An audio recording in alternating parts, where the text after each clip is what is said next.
Ndio mfateni. Mfateni. Vitu hakuna anavyohitaji. Tunampata sisi.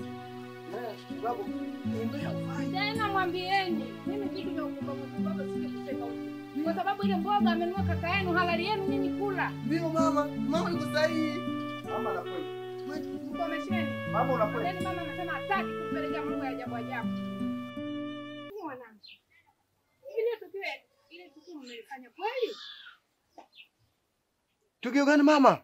Shemeji yenu kabandika mboga. Kutoka tukaenda sokoni kurudi mboga mmekula yote.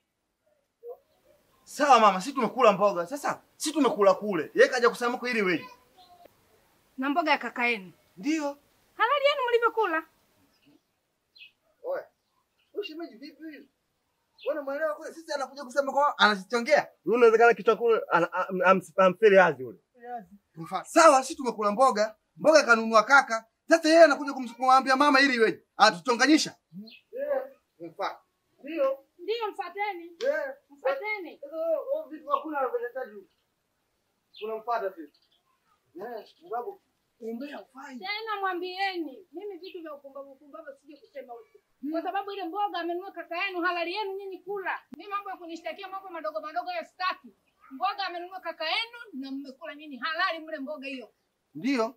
Mama una point. Ana point ndio. Yaani mama anasema hataki kumpelekea mambo ya ajabu ajabu. Mboga ya kaka mmekula. Mboga.